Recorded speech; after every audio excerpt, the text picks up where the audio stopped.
अस्सलामुअलैकुम, आप देख रहे हैं समा। मैं हूं सिद्रा मीर और मैं हूं सबा शेख। बुलेटिन में कहेंगे खुश आमदीद। अहम खबर से आगाह करें आपको कि जो भी रियासत के खिलाफ बगावत करेगा या किसी को बगावत पर उकसाएगा उसके खिलाफ फौरी कार्रवाई की जाएगी। वफाकी काबीना ने हंगामी बुनियादों पर तरमीम की मंजूरी दे दी है। कार्रवाई का इख्तियार सेक्रेटरी दाखिला को दे दिया गया है।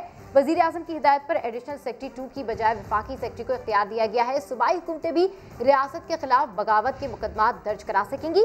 वफाकी काबीना से सर्कुलेशन समरी के जरिए मंजूरी ली गई। मौजूदा हालात के पेश नज़र ये अहम फैसला किया गया है। इस फैसले में ये कहा गया है कि जो भी रियासत के खिलाफ बगावत करेगा या बगावत के लिए उकसाएगा उसके खिलाफ फौरी कार्रवाई की जाएगी। वफाकी काबीना ने हंगामी बुनियादों पर तरमीम की मंजूरी भी दे दी है। कार्रवाई का इख्तियार सेक्रेटरी दाखिला को दे दिया गया है। वजीर आजम की हिदायत पर एडिशनल सेक्रेटरी 2 की बजाय वफाकी सेक्रेटरी को इख्तियार दिया गया है। सूबाई हुकूमतें भी रियासत के खिलाफ बगावत के मुकदमात दर्ज करवा सकेंगी। मुल्क का सियासी दर्जा हरारत बढ़ रहा है। ऑपोजिशन जमातें कल के जलसे के लिए माहौल गरमाने में मसरूफ हैं। PDM का दावा है कि लाहौर जलसे में अवाम हुकूमत के खिलाफ फैसला देंगे। तमाम झूठे मुकदमात का एक ही हुक्म से खात्मा हो जाएगा। PDM रहनुमाओं ने मजीद क्या कहा, आपको दिखाते हैं।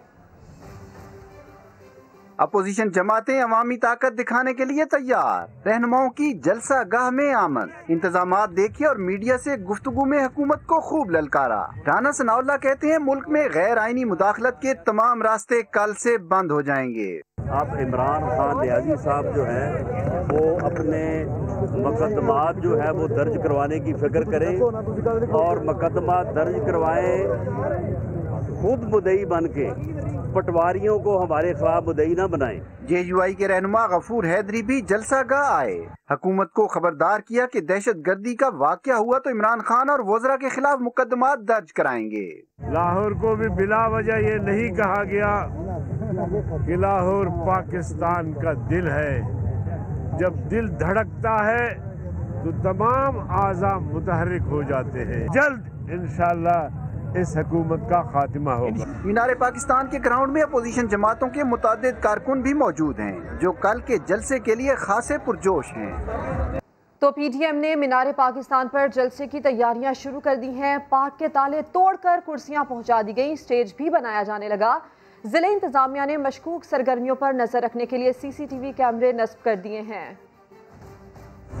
ऑपोजिशन का पावर शो, मुकामी क़यादत ने तैयारियों में दिन रात एक कर दिया। गुज़श्ता रात से सामान की आमद शुरू हुई जो अब तक मरहलावार जारी है। ग्रेटर इकबाल पार्क की इंतजामिया ने दाखिली गेट बंद करके रुकावट डाली तो मतवालों ने ताला तोड़ डाला। स्टेज के लिए कंटेनर ले जाने की इजाजत न मिलने पर लकड़ी का स्टेज तैयार किया जा रहा है जिसके पीछे कायदीन की तस्वीरें आवेजा होंगी।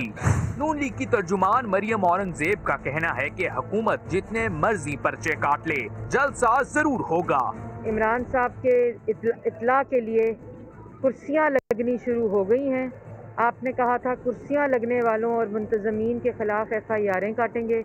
FIR तो आपने DJ भट्ट और भट्ट कढ़ाई के ऊपर काटी और खाना खाया मरियम नवाज ने बदअज़मी पूरी हुकूमत को हो गई थी। जलसागाह की मॉनिटरिंग के लिए जिले इंतजामिया ने पार्क में सिक्योरिटी कैमरे भी नस्ब कर दिए हैं जिनके जरिए मशकूक सरगर्मियों पर नजर रखी जाएगी। PDM का पार शो। मीनार पाकिस्तान पर PDM के जलसे की तैयारियां जारी हैं। स्टेज और पंडाल में मुख्तलिफ इंतजामात को हतमी शक्ल दी जा रही है। कई पुरजोश कारकुन अभी से ग्राउंड में मौजूद हैं। वहां क्या सूरत हाल है, इसकी मजीद तफसीलात जानते हैं जहांगीर खान से। जी जहांगीर खान, अपडेट कीजिए, कारकुनान का वहां पर क्या कहना है और अभी क्या ताज़ा तरीन सूरत हाल है?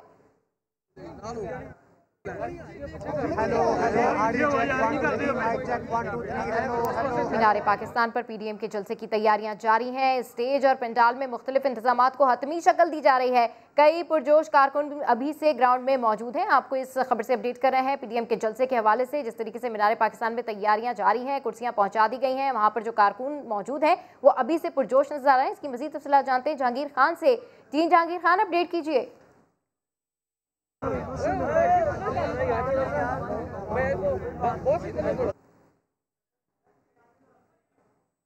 जलसे के हवाले से आपको अपडेट कर रहे हैं। 13 दिसंबर के जलसे के हवाले से आज दिन भर मीनार पाकिस्तान ग्राउंड में तैयारियां जारी रही। स्टेज तैयार किया गया, कुर्सियां यहाँ पर लगाई गई, जनरेटर्स और लाइटें नस्ब की गई और इस वक्त भी यहाँ पर तैयारियाँ जारी हैं। जो सामान रह गया है, जो डिवीजन्स रह गई हैं, वो यहाँ पर मुकम्मल की जा रही हैं। मुख्तलिफ सियासी जमातों के जो रहनुमान हैं, जो मुंतज़मीन हैं, वो इस वक्त मीनार पाकिस्तान ग्राउंड में मौजूद है और इंतज़ामात का जायज़ा लिया जा रहा है। एक क्रेन यहाँ पर अभी मंगवाई गई है और ये देखा जा रहा है कि किस हिस्से में, ग्राउंड के किस हिस्से में डिवीजन करनी है और कहाँ पर लोहे की चादरें लगाकर जो है वो हिस्सों को डिवाइड करना है। स्टेज लकड़ी का तैयार किया गया है, जिसके बारे में ये दावा किया जा रहा है कि इसकी जो लंबाई है वो 100 फुट के करीब है और इसकी ऊंचाई जो है वो 3 फुट बताई जाती है। पीडीएम इंतज़ामिया का ये कहना है कि कंटेनर लाने में उनको मुश्किलात का सामना था, उनके रास्ते में रुकावटें डाली गई, इसलिए लकड़ी का स्टेज तैयार किया गया।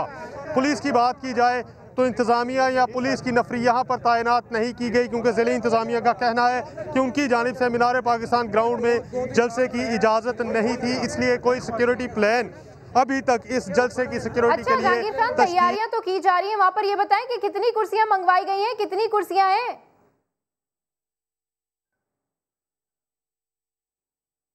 जहाँ तक बात है तो जलसा की जो इंतज़ामिया है उनका कहना है कि कैटरिंग वालों को हुकूमत की जानिब से, इंतज़ामिया की जानिब से डराया गया, धमकाया गया, इसलिए उनको कुर्सियाँ जो हैं वो मुयस्सर ठीक तरह से नहीं आ सकी, जिसके बाद गुजरांवाला से कुर्सियों के 2 ट्रक यहाँ पर मंगवाए गए थे और पीडीएम की जो इंतज़ामिया है उनका कहना है कि 50,000 के लगभग कुर्सियाँ यहाँ पर कल सुबह तक लगा दी जाएंगी। लेकिन अभी की अगर फिगर की बात की जाए तो उनका ये दावा जो है, कल तक कुर्सियां लगा दी जाएंगी। ये कुर्सियां गुजरांवाला से मंगवाई गई हैं। अपडेट कर रहे थे जहांगीर खान, आपका शुक्रिया। और पीडीएम चाहे तो इस्तीफों के लिए 24 घंटे सर्विस दे देते हैं। वजीर बराए हवाबाजी गुलाम सरवर खान ने अनोखी पेशकश कर दी। ये भी दावा किया कि अपोजिशन के कई अरकान असेंबली तहरीक इंसाफ से राब्ते में है। बोले ये वक्त जलसों का नहीं, इकट्ठे होने का है।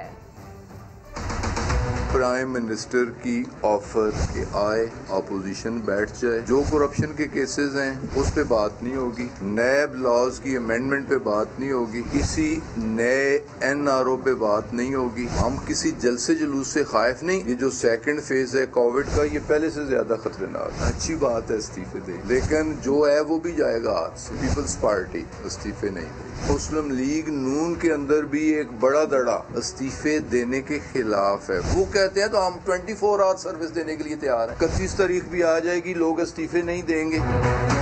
नेशनल असेंबली के कुछ लोग वफाकी हुकूमत के साथ राब्ते में, सियासी FIR विड्रॉ भी हो जाती हैं। मुस्लिम लीग जिस तरह 2008 में NRO पीपल्स पार्टी को आगे रख के लिया गया, पाकिस्तान में जितनी भी दहशतगर्दी हो रही है इसके पीछे राह और हिंदुस्तान है। कश्मीरियों के साथ यकजहती का इजहार करना और उसमें नई हिकमत अमली बनाना, जिसमें भी अपोजिशन आए, बैठे, बात करे, तजावीज़ दे। समा की खबर फिर दुरुस्त साबित हुई। पीपल्स पार्टी को बड़ा धचका लग गया। सेनेटर मुस्तफा नवाज खोकर ने बिलावल भुट्टो के तर्जुमान के ओहदे से इस्तीफा दे दिया।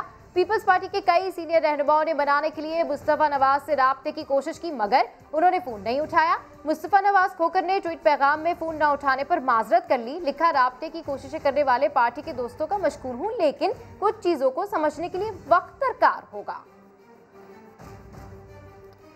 इसी पर पीपल्स पार्टी रहनुमा कमर जमान कायरा का कहना है कि क़यादत से इख्तलाफ हो तो लोग पार्टी छोड़ते हैं। मुस्तफ़ा नवाज ने पार्टी से नहीं इंतजामी ओहदे से इस्तीफा दिया है, उन्हें मना लेंगे। यह है कि शिकायत का मुझे तो नहीं है, लेकिन अगर मेरी कोई शिकायत है भी तो ये नहीं होता ना जमातों के अंदर कि मैं जो राय दूं वो राय मानी जाए। मैं राय देने में आज़ादी और अपना हक रखता हूं, हर फोरम पे मुझे ये आज़ादी हासिल है। लेकिन अगर कसरत राय मेरे ओपिनियन के खिलाफ है, ये पार्टी लीडरशिप समझती है कि ये व्यू दुरुस्त नहीं है, तो वो नहीं मानेंगे। पार्टी की क़यादत के अंदर इख्तलाफात हों तो लोग पार्टी से अलग होते हैं जी। ये तो इंतजामी ओहदे होते हैं, उन्होंने इससे डिफरेंस ऑफ ओपिनियन रखा, वो अलग हो गया, ठीक हो जाएगा। हुकूमत और अपोजिशन के दरमियान महाजराई जारी है। रहनुमा एक दूसरे के खिलाफ भरपूर गोलाबारी कर रहे हैं, लेकिन शेख रशीद के अलावा हुकूमत के तमाम इत्तेहादी खामोश हैं। रिपोर्ट करेंगे अब्बास शब्बीर। पीडीएम में शामिल अपोजिशन जमातें और हुकूमत आमने सामने, बयान पर बयान, इल्जाम दर इल्जाम, एक तरफ से वार तो दूसरी जानिब से पलटवार। मगर सियासत के हंगामा खेज स्पेल में भी हुकूमत के इत्तेहादी देखो और इंतजार करो की पॉलिसी पर गामजन। सब खामोशी की चादर तान कर गोशा नशीन हो गए। हुकूमती तर्जुमानों के साथ फ्रंट फुट पर खेलने वाले शेख रशीद वाहिद इत्तेहादी हैं। वफा करोगे हम वफा करेंगे, जफा करोगे जफा करेंगे, सितम करोगे सितम करेंगे। हम आदमी हैं तुम्हारे जैसे, जो तुम करोगे वो हम करेंगे। काफ लीग समेत किसी इत्तेहादी ने हुकूमती बयानबाजी में हिस्सा लिया, न ही अपोजिशन जमातों पर किसी किस्म की तनकीद की। MQM समेत सिंध की इत्तेहादी जमातों ने भी एक चुप 100 सुख का रवैया अख्तियार कर रखा है। और ऐसे में वजीर आला पंजाब उस्मान बुज़दार ने अपोजिशन को बैठकर बातचीत का मशवरा दे दिया। कहते हैं मुल्क में कोरोना की सूरत हाल तशवीशनाक है, अवाम की जिंदगी खतरे में डालने के लिए जलसे क्यों किए जा रहे हैं। थ्रेट अलर्ट्स हैं वो भी मौजूद हैं। पॉजिटिविटी रेट जो है 46% से भी ज़्यादा है। दुनिया में कहीं हो रहा है कि जलसे जुलूस जो हम यहाँ कर रहे हैं, कौन सी इमरजेंसी आ गई है, क्या हो गया जो हम इस तरह के काम करें। इस तरह की सूरत हाल के अंदर आवाम की ज़िंदगियों के साथ खेलना मेरे ख्याल में किसी भी सूरत मुनासिब नहीं है और ना इसकी इजाज़त दी जा सकती है। आवाम की जो ज़िंदगियाँ हैं उनके साथ कंप्रोमाइज़ न करें, उनके साथ न खेलें। ये इस तरह के जो इश्यूज़ हैं उनको बैठ के भी डिस्कस किया जा सकता है। आप ये बताएं कि ये मुनासिब काम है इस तरह की सिचुएशन के अंदर जो कुछ करने जा रहे हैं, तो उसके बाद कानूनी अपनी कार्रवाई पूरी होगी। इंशाल्लाह सरकार का जो काम होगा वो अपना पूरा करेंगे। जी एक और गौर तरफ मसला, जमातें दो लेकिन दावा एक ही। पीपल्स पार्टी ने पंजाब को माजी की तरह एक बार फिर फतह करने का इंदिया दे दिया। नून लीग के रहनुमा राना तनवीर कहते हैं लाहौर नून लीग का गढ़ है और रहेगा। दोनों जमातों के दावों पर देखिए लाहौर से ये रिपोर्ट।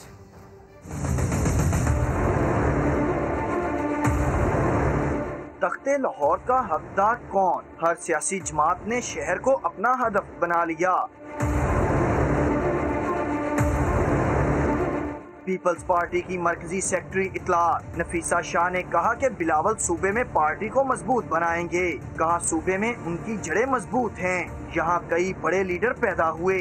पार्टी की तारीख है, उसकी बुनियाद लाहौर शहर में है और इंशाल्लाह यही लाहौर शहर जो है इंशाल्लाह एक बार फिर यहाँ जहांगीर बदर जैसे जियाले यहाँ पैदा हुए, यहाँ शेख रशीद जैसे नज़रियाती लोग जो हैं वो पंजाब के जो हैं और लाहौर के मुकीम हैं, तो यहाँ तो पार्टी का बहुत भारी एक विरसा है। दूसरी तरफ नून लीग के रहनुमा कहते हैं लाहौर नवाज शरीफ के मतवालों का शहर है, अवाम हमारे साथ हैं और रहेंगे। जलसा कल है और मनारे पाकिस्तान के अंदर लाहौरियों ने जो रंग जमाया है उसके नतायज कल देखने वाले होंगे। जलसागाह में मौजूद कारकुनों ने भी नून लीग की हमायत का इआदा किया। वर्कर्स का कहना है कि शहर की मिसाली तरक्की लीगी क़यादत की मेहनत का नतीजा है। लाहौर किसका है? इलेक्शन के रोज फैसला हो जाएगा। पीपल्स पार्टी खुश हो रही है तो हो लेने दें। मतवाली रहनुमा उस्मा बुखारी ने नफीसा शाह के दावे पर जवाब दे दिया। समा से गुफ्तगू में कहा कि कल जलसे की अक्सरियत पता चलेगी और लाहौरी किसके साथ हैं ये भी कल देखेंगे। हर एक पार्टी पॉलिटिक्स करती है और उसको मकबूलियत हासिल करने का, लोगों के पास जाने का उसके पास हक है। जाहिर है ये सारे मामलात इलेक्शन के दिन और वोट के जरिए जो है वो हल होते हैं। तो जिसको वोट दे जो है अवाम, वो बड़ी अच्छी बात है, उसको मिल जाए तो बड़ी, हमें उसमें क्या एतराज होगा कि इलेक्शन बताते हैं कि लाहौर किसका है। पिछले इलेक्शन ने बड़ा क्लियरली बताया और हमेशा बताया कि लाहौर किसका है, और अभी जब दोबारा इलेक्शन आएगा और पीपल्स पार्टी और हम मद्दे मुकाबल होंगे, पता चल जाएगा कि लाहौर किसका है। जब भी पीपल्स पार्टी का खुश होना चाहती है तो हो लेने दो भाई। कल का जलसा जो है उसमें भी मेजॉरिटी बताएगी कि लाहौर किसका है। अफसोसनाक खबर शामिल करते हुए आपको बताएं कि इस्लामाबाद में मां ने मुबैना तौर पर चचा के पास जाने की जिद करने वाले 6 साला बच्चे की जान ले ली। पुलिस ने मुकदमा दर्ज करके मुलजिमा को गिरफ्तार कर लिया। वालिद के मुताबिक मुजम्मिल शदीद जख्मी था जो अस्पताल में दम तोड़ गया। मजीद तफसीलात जानते हैं समा के नुमाइंदे नूरुल अमीन दानिश से। जी, बहुत ही अफसोसनाक वाक़या है नूरुल अमीन, क्यों मारा इतना इसकी माँ ने, इसको इतना बड़ा कदम क्यों उठाया? जी देखिए, ये अफसोसनाक वाक़या थाना रमना के हदूद में पेश आया है मेहराबादी में, जहाँ पे अपनी जो माँ है बच्चे की, उसने ही अपने 6 साला मुजम्मिल अब्बास को मारा है। ये जो तशद्दुद का सिलसिला है ये तकरीबन 3-4 माह से जारी था और इसका जो बैकग्राउंड है वो ये है कि जो बच्चे का चचा था उसको औलाद ना होने पर ये मुजम्मिल जो है दिया गया था। तो मुजम्मिल की जो अटैचमेंट थी वो अपने चचा के साथ थी। 4 साल के बाद इसकी वालदा ने, बच्चे की वालदा ने अदालत में ये गई और बच्चे को वापस दी, जिसके बाद जो बच्चा था वो क्योंकि उसकी लगाव अपने चाचा के साथ था तो वो वापस जाना चाहता था, जिसके ऊपर मुसलसल तशद्दुद का निशाना बनाया गया और आज जो है बच्चे की डेथ हुई है। जो मेडिकल रिपोर्ट है उसके मुताबिक भी बच्चे को मल्टीपल टाइम इसके ऊपर तशद्दुद किया गया, जिसके बाद मेडिकल रिपोर्ट में भी यही साबित हुआ है कि मल्टीपल टाइम तशद्दुद किया गया है। नूरुल अमीन दानिश अपडेट कर रहे थे, आपका शुक्रिया। मजीद खबरें होंगी बुलेटिन का हिस्सा, लेकिन इस ब्रेक के बाद समा के साथ रहिए।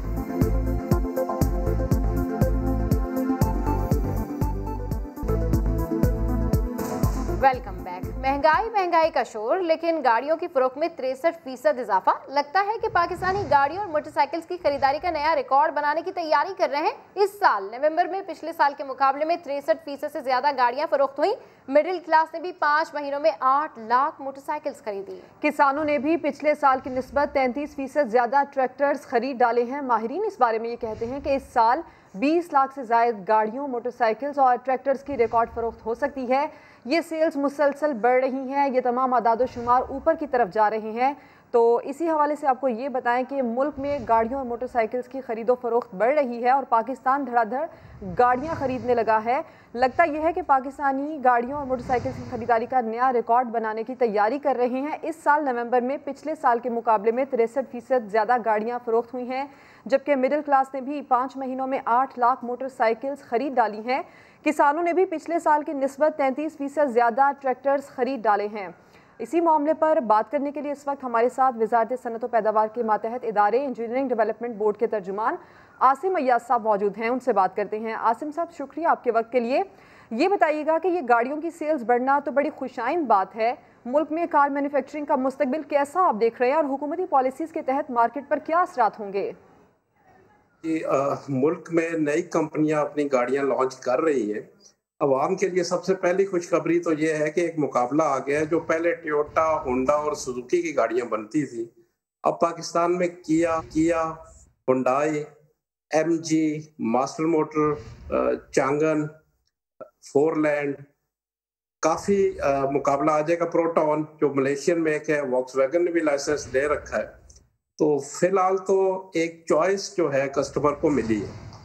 जहाँ तक प्राइसेस का ताल्लुक है, वो कम तब होंगी जब कोई टैक्सेस जो गवर्नमेंट है कोई उसमें छूट को कंसिडर करे। अगली पॉलिसी हमारी बनने जा रही है बहुत जल्द, जो जून 21 के बाद आएगी। इस पॉलिसी में 21 के करीब नई कंपनियों ने पाकिस्तान में इंटरेस्ट शो किया था, जिसमें से कोई 7 के करीब कंपनियां ऑलरेडी गाड़ियां बना रही हैं, जिनके मैंने नाम आपको लिए। अगर इसमें जो टैक्सेस का पोर्शन है कीमतों में, उसको अगर थोड़ा कम किया जाए तो कीमतें कम हो सकती हैं। लेकिन हम अगली पॉलिसी जो 2021 से 2026 तक बननी है, उससे पहले कुछ बता नहीं सकते इस पे। आसिम साहब, है तो वैसे ये अच्छी बात कि गाड़ियों की सेल्स बढ़ी है, लेकिन क्या वजह है कि इस्तेमालशुदा गाड़ियों की तरफ लोग अब नहीं जा रहे? कोई खास वजह हो सकती है इसकी? सबसे पहले तो एक इंस्टॉल्ड कैपेसिटी होती है। इंस्टॉल्ड कैपेसिटी 2,65,000 से बढ़ के 4,18,000 हो जाएगी गाड़ियां बनाने की। हमारी डिमांड जो है वो 3 लाख के करीब है। इस वक्त जो सेल्स बढ़ी हैं उसकी कोई मल्टीपल वजूहात है। एक तो कोविड की वजह से जो लॉकडाउन था, गाड़ियों की कंपनियां बंद हुई थी, एक डिमांड मार्केट में थी। दूसरा, जो इंपोर्ट ऑफ यूज्ड कार है उसके ऊपर खासा जो स्टेट बैंक ने रेगुलेशंस लगाई है, मिनिस्ट्री ऑफ कॉमर्स और मिनिस्ट्री ऑफ इंडस्ट्रीज के कहने पे कि पाकिस्तान का पैसा बाहर ना जाए, बल्कि बाहर से जो एक्सपेट्रिएट्स हैं वो पैसे का या उन स्कीमों का सही इस्तेमाल करें। उसके तहत भी डिमांड बढ़ी है। तीसरा, जब कोई नया मॉडल आता है तो हिस्टोरिकल ट्रेंड है कि नया मॉडल आएगा तो उस पे डिमांड हमेशा से बढ़ती है गाड़ियों की, तो वो भी एक इफेक्ट है। इस वक्त मार्केट में तेजी है। मार्केट में तेजी होने का मतलब ये है कि वेंडर्स, जो पार्ट सप्लायर्स होते हैं, डीलर्स, ये हर एक एक्टिविटी जनरेट होती है। फिलहाल जो है वो मुकाबला और चॉइसेस कस्टमर्स को मिली है। तो इसके बाद आसिम साहब, आप क्या समझते हैं इस इंडस्ट्री से हमारी मईशत को कितना फायदा होगा? हम कारों पे रहते हैं तो एक टैरिफ जो कस्टम ड्यूटी थी 30 और 45 थी, अगर तो नए आने वाले को 10 और 25 दी गई। इसी तरह जो एग्जिस्टिंग प्लेयर थे उनके लिए भी टैक्स में छूट दी गई, 32.5% से 30 पे लाएगी। उस वक्त जो मार्केट डायनामिक्स थे, जो ये किया गया, ये उसको देख के किया गया कि मुकाबला हमने बढ़ाना है मार्केट में। तो ये इंडस्ट्री जब आप कहते हैं कि जी इसमें गवर्नमेंट सपोर्ट कर रही है या करना चाहिए, ये मदर ऑफ इंडस्ट्रीज कहा जाता है। इसमें ऑटोमोटिव में कोई 1000 किस्म के पार्ट्स लगते हैं, plastic technology, sheet metal, castings, forging. तो इस में मुल्क में एक कैपेबिलिटी डेवलप होती है for component manufacturing for different type of things. तो ये एक मेन इंडस्ट्री है जिससे अलाइड इंडस्ट्री भी काफ़ी डेवलप हो सकती है। तो इसको सपोर्ट तो गवर्नमेंट कर भी रही है और करना भी चाहिए। इसको दुनिया की हर गवर्नमेंट, वैसे यूएसए देख लें, जापान देख लें, थाईलैंड देख लें, इंडिया देख लें, सारे ही सपोर्ट करते हैं। जी बिल्कुल ठीक कह रहे हैं सर कि इसको सारे ही सपोर्ट करते हैं, मुल्क में कैपेबिलिटी डेवलप करती है। इस वक्त आसिम यहाँ समा से गुफ्तगू कर रहे थे, आपका शुक्रिया। इसी पर बात करने के लिए हमारे साथ मौजूद हैं वफाकी वजीर असद उमर साहब, बहुत शुक्रिया आपने समा के लिए वक्त निकाला। ये बताइएगा सर कि महंगाई तो नीचे आ रही है लेकिन अवाम में जो परसेप्शन है वो अब भी ऊपर जा रहा है, क्या कहते हैं आप इस पर? ये बिल्कुल दुरुस्त बात है जी कि हमारी अगर आप बरामदात देखें तो उसमें भी तेज़ी से इजाफा हो रहा है। गाड़ियों की सेल्स, मोटरसाइकिल की सेल्स, सीमेंट की सेल्स बढ़ रही हैं। मजमूई तौर पे जो बड़ी सनतें हैं उनकी शरह नमू जो है वो बढ़ती चली जा रही है। इसी तरीके से और अच्छी खबर ये आनी शुरू हुई है कि महंगाई के अंदर जो है वो ज़रा कमी आनी शुरू हुई है और पिछले 3 हफ्तों से जो आदाद शुमार आते हैं उसमें कमी देखने में आई है और पिछले 8 में से 6 हफ्तों के अंदर हमें ये कमी देखने के लिए आई है। सबसे नुमाया कमी तो चीनी के अंदर है जो 31 रुपये किलो जिसकी कीमत में कमी आई है सिर्फ 1 माह के अंदर। अच्छा सर, ऑटो सेक्टर से तो अच्छी खबरें आ रही हैं, कंस्ट्रक्शन में भी हलचल हो रही है, क्या हुकूमत तामीराती शोबे को दिए गए रिलीफ को आगे बढ़ाने का इरादा रखती है? ज़मीन के ऊपर जब काम होना शुरू होता है ना, इस वक्त नज़र आ रहा है वो, और वो अगर आप ग्राउंड पे जाएंगे तो जहाँ सनत के अंदर मज़दूर भी काम करते हैं तो मज़दूरों से भी आपको पता चल जाएगा। तो फिर लोगों में ये सलाहियत भी पैदा होती है और हिम्मत भी होती है कि ज़्यादा मैं वो चीज़ें जो ज़्यादा देर तक चलती हैं, ड्यूरेबल गुड्स जिनको कहते हैं, जिसके अंदर मोटरसाइकिल, गाड़ियाँ हमारा शामिल हैं, उनकी जो है वो आपको सेल्स बढ़ती भी नज़र आती हैं और यही सूरत हाल इस वक्त नज़र आ रही है। इसी तरीके से वो इदारे जो हैं या वो चीज़ें जिनकी कंस्ट्रक्शन से ताल्लुक़ है, लोग घर बना रहे हैं, बिल्डिंग्स बन रही हैं, कमर्शियल प्लाजाज बन रहे हैं, तो सीमेंट की सेल्स, स्टील की सेल वो आपको बढ़ती हुई नज़र आ रही है। और एक वजह लोगों के पास इस वक्त पैसा इसलिए ज़्यादा आ रहा है कि बैरून मुल्क पाकिस्तानी जो हैं वो रिकॉर्ड तकरीबन 30% पिछले साल से ज़्यादा इस वक्त रेमिटेंसेज आ रही हैं मुल्क के बाहर से, और वो ज़ाहिर है पैसा जब लोगों के हाथ में आता है तो उनके पास खर्च करने के लिए पैसा ज़्यादा होता है। वज़ीर आज़म की बड़ी ख्वाहिश है कि ये जो कंस्ट्रक्शन इंडस्ट्री का जो पैकेज है इसको आगे भी बढ़ाया जाए। इसके अंदर IMF के साथ वज़ीर ख़जाना जो हैं वो उनकी बातचीत चल रही है, और जैसे पहले हुआ था कि अगर ज़रूरत पड़ी थी तो वज़ीर आज़म ने ख़ुद ज़ाती तौर पे भी IMF के मैनेजिंग डायरेक्टर से बात की थी, और इस दफ़ा भी वज़ीर आज़म की ख्वाहिश यही है और अगर ज़रूरत पड़ी तो वो दोबारा से भी ऐसा करेंगे। जी ठीक है, बहुत शुक्रिया। असद उमर इस वक्त समा से गुफ्तगू कर रहे थे और अपनी गुफ्तगू में उन्होंने बड़ी खबर दी है। उनका कहना है कि वज़ीर आज़म कंस्ट्रक्शन इंडस्ट्री के पैकेज को आगे बढ़ाना चाहते हैं। इस अहम खबर से आपको अपडेट करें। समा से गुफ्तगू में वफाकी वज़ीर असद उमर का कहना है कि वज़ीर आज़म कंस्ट्रक्शन इंडस्ट्री के पैकेज को आगे बढ़ाना चाहते हैं। महंगाई में कमी आ रही है, चीनी की कीमत 1 माह में 31 रुपये कम हुई है, बड़ी सनतों की शरह नमू भी बढ़ी है, सीमेंट और स्टील की फ़रोख्त में भी इजाफा हुआ है। जो अच्छी खबर है वो ये है कि वज़ीर आज़म कंस्ट्रक्शन इंडस्ट्री के पैकेज को आगे बढ़ाना चाहते हैं। वज़ीर ख़जाना की इस हवाले से IMF से बातचीत रही है, ज़रूरत पड़ने पर वज़ीर आज़म भी IMF से बात कर सकते हैं। आपको इस खबर से अपडेट कर रहे हैं वफाकी वज़ीर असद उमर की समा से गुफ्तगू, जिसमें उन्होंने कहा है कि वज़ीर आज़म कंस्ट्रक्शन इंडस्ट्री के पैकेज को आगे बढ़ाना चाहते हैं। आगे बढ़ते हैं। चीनी की कीमत कम हो गई, वज़ीर आज़म इमरान खान ने ट्विटर पर अपनी टीम को मुबारकबाद दी है। वफाकी वज़ीर असद उमर कहते हैं 1 माह में चीनी की औसत कीमत 31 रुपये फ़ी किलो कम हो गई। माशाअल्लाह, चीनी अब कौमी सतह पर 81 रुपये फ़ी किलो बेची जा रही है, जबकि गुज़िश्ता माह ये 102 रुपये फ़ी किलो बेची जा रही थी। मैं अपनी टीम को मुबारकबाद देना चाहता हूँ कि जिनकी कोशिशों से चीनी की कीमत कम हुई। वज़ीर आज़म इमरान खान का ट्विटर पर पैगाम, चीनी की कीमत में कमी पर खुशी का इजहार। इसी दौरान वज़ीर मनसूबाबंदी असद उमर ने ट्विटर पैगाम में बताया कि पिछले 1 माह में मुल्क में चीनी की औसत कीमत में 31 रुपया फ़ी किलो कमी हुई है। वो आगे लिखते हैं, जब बिगड़ा हुआ निज़ाम बदलने की कोशिश की जाती है, उस निज़ाम से फ़ायदा उठाने वाले मज़ाहमत करते हैं, और अगर वो ताकतवर लोग हों तो मज़ाहमत ज़्यादा होती है, लेकिन अगर हुकूमत नेक नियत और बाहिम्मत हो तो आखिरकार कामयाब होती है। तो आवाम के लिए बड़ी खुशखबरी, अब आम मार्केट से चीनी 70 से 80 रुपये फ़ी किलो में मिलेगी। होलसेल मार्केट में चीनी की कीमत 72 रुपये फ़ी किलो हो गई है। बात करेंगे कराची से समा के नुमाइंदे रिजवान आलम से। रिजवान बताइए। चीनी की कीमतों में होशरुबा इजाफे ने काफ़ी अरसा आवाम के मुंह का मादा कड़वा रखा, लेकिन इन दिनों चीनी की कीमतों में गैर मामूली कमी भी आ रही है। जिस तरह चीनी की कीमतें ऊपर गई थी, इसी तरह नीचे भी आ रही हैं। 110 रुपये फ़ी किलो होलसेल में चीनी की कीमत पहुंच चुकी थी, लेकिन अब यही कीमत होलसेल मार्केट में फ़ी किलो 72 रुपये पर आ गई है। हमारे साथ मौजूद हैं चीनी के बड़े डीलर हैं, हम इनसे जानेंगे कि चीनी की कीमतों में आइंदा मज़ीद कितनी कमी मुतवक्का है और कितनी कमी आ चुकी है अब तक। हुकूमत की वजह से चीनी की कीमतों में तकरीबन 40 रुपये किलो कमी आई है।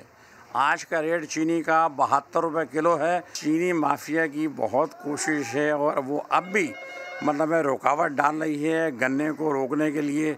इस तरह एक बड़े डीलर चीनी के हमारे साथ थे, उन्होंने सारी तफसील बताई कि चीनी की कीमतें उनको तवक्का है कि नीचे ही आएंगी और इंशाअल्लाह ताला ऊपर अब नहीं जाएंगी, यहाँ पे स्टेबल रहेंगी। जी, और अभी आपको बताएं कि सूबाई मुआविन खुसूसी इत्तलात पंजाब फिरदौस आशिकावान इस वक्त मीडिया से गुफ्तगू कर रहे हैं। इतना अच्छा मौका है कि स्पीकर के चैम्बर में जाके इस्तीफे पेश करें, लेकिन हमें पता है कि इन बाजुओं में इतना जोर नहीं है, इन तिलों में इतना तेल नहीं है। ये सिर्फ पॉलिटिकल स्टंट है, ये सिर्फ हाउस ऑफ शरीफ की जो कमाई है, माल पानी है, उसको बचाने की जंग है।